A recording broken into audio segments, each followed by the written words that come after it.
My name is Marta Garcia Ruiz, and I'm the Senior Analyst for North America. So political violence in the US is at its worst since the 1970s. The difference between now and then is that attacks used to be perpetrated against property, and now we're going to witness more attacks against individuals.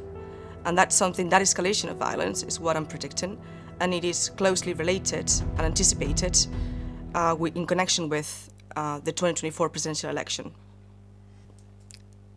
The American society is very polarized. So what we are seeing now is the stagnation of American politics that has been recorded for a long time, but we are now seeing a lot of first times. So this is the first time in American history that a former president has been indicted.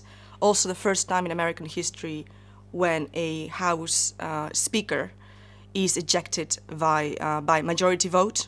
So after Kevin McCarthy, the House Speaker, was ejected, eventually Mike Johnson was elected the House Speaker, and now he has an arduous task, which is to reach a long-term funding deal between Democrats and Republicans.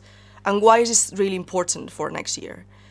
Because this concerns the war in Ukraine. This concerns the approval, or the lack of thereof, of the military investment, the military funding for Ukraine, also the potential financial aid for wildfires, and also a more contentious issue, which happens to be the border security in the United States, the border wall.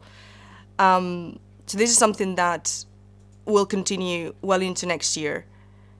And what we're seeing as well is that the Supreme Court is becoming increasingly divisive because court rulings come back and forth. So there's a lot of appeals that are rejected and come back to the Supreme Court. I think it all comes down to the perceived lack of governance, which translate in the mistrust towards the democratic processes, the rightful processes in the United States. So the citizenry becomes more and more enraged with policymakers, with the stagnation of American politics, with on the one side the Supreme Court, and on the other side the shutdown drama that will continue well into January 2024 and maybe for a couple more months.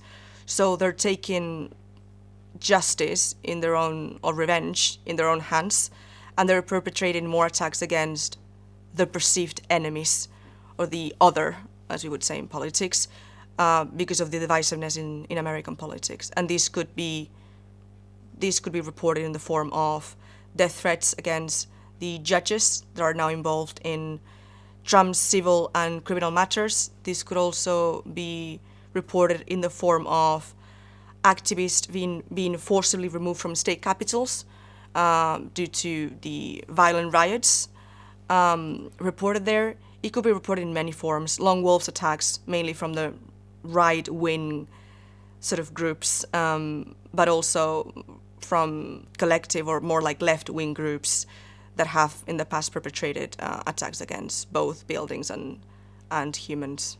So here what we're seeing is that the citizens are becoming increasingly fed up with the lack of an efficient response by the policymakers, because they're postponing everything because of the stagnation that we were talking about.